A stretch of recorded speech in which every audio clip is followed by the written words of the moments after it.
प्रेमचंद जी की बुक गोदान से आज हम शुरू करते हैं। तो बुक की शुरुआत करने से पहले हम प्रेमचंद जी के बारे में कुछ जान लेते हैं। तो प्रेमचंद का जन्म 31 जुलाई 1880 में बनारस में हुआ। उनकी शिक्षा बनारस में ही पूरी हुई। उसके बाद में 1899 में उन्होंने सरकारी स्कूल में सब डिप्टी इंस्पेक्टर की नौकरी करी। 1920 में महात्मा गांधी के बोलने पर उन्होंने सरकारी नौकरी से इस्तीफा देकर राष्ट्र सेवा में लीन हो गए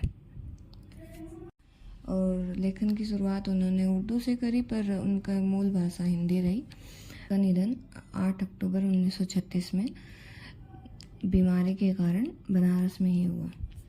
पुस्तक गोदान की शुरुआत करते हुए अब हम उसको पढ़ते हैं। हरिराम ने दोनों बैलों को सानी पानी देकर अपनी स्त्री धनिया से कहा, गोबर को ऊख गोड़ने भेज देना, मैं न जाने कब लौटूं, जरा मेरी लाठी दे दे। धनिया ने दोनों हाथ गोबर से भरे थे, उपले पात कर आई थी, बोली, अरे कुछ रस पानी तो कर लो, ऐसी जल्दी क्या है।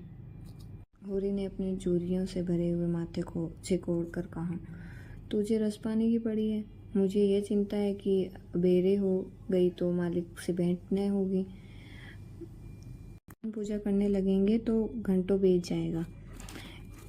इसी से तो कहती हूँ कुछ जलपान कर लो, और आज न जाओगे तो कौन सा हरज है, अभी तो परसों गए थे। तुम जो बात नहीं समझती उसमें टांग क्यों अड़ाती है भाई, मेरी लाठी दे दे और अपना काम देख। यह इसी मिलते जुलते रहने का प्रसाद है कि अब तक जान बची हुई है, नहीं कहीं पता न लगता कि गांव में इतने आदमी तो हैं, किस पर बेदखली नहीं आई, किस पर कुड़की नहीं आई। जब दूसरों के पांव तले अपनी गर्दन दबी हुई है तो उन पांवों को सहलाने में ही कुशल है। धनिया इतनी व्यवहार कुशल न थी। उसका विचार था कि हमने जमींदार के खेत जोते हैं तो वह अपना लगान ही तो लेगा, उसकी खुशामद क्यों करें, उसके तलवे क्यों सहलाएं। यद्यपि अपने वैवाहिक जीवन के इन 20 वर्षों में उसे अच्छी तरह अनुभव हो गया था कि चाहे कितनी ही कतर बेउत करो, चाहे कितना ही पेट तन काटो, चाहे एक एक कोड़ी को दांत से पकड़ो, मगर लगान का बेबाक होना मुश्किल है। फिर भी वह हार नहीं मानती थी और इस विषय पर स्त्री पुरुष में आए दिन संग्राम छिड़ा रहता था। उनकी 6 संतानों में अब केवल 3 जिंदा है। एक लड़का गोबर कोई 16 साल का और 2 लड़कियां सोना और रूपा 12 और 8 साल की थी। 3 लड़के बचपन में ही मर गए। उनका मन आज भी कहता था अगर उनकी दवा दारू होती तो वे बच जाते, पर वह एक थैली की दवा भी न मंगवा सकी।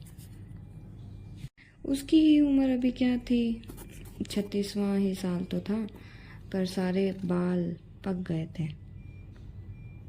चेहरे पर झुर्रियां पड़ गई थी, सारी डेर ढल गई थी और आंखों से भी तो कम सूझने लगा था। पेट की चिंता ही के कारण तो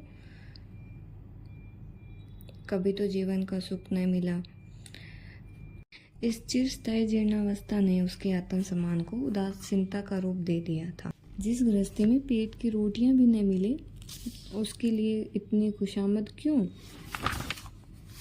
इस परिस्थिति से उसका मन बराबर विद्रोह किया करता था और 2-4 गुड़कियां खा लेने पर ही उसे यथार्थ का ज्ञान होता।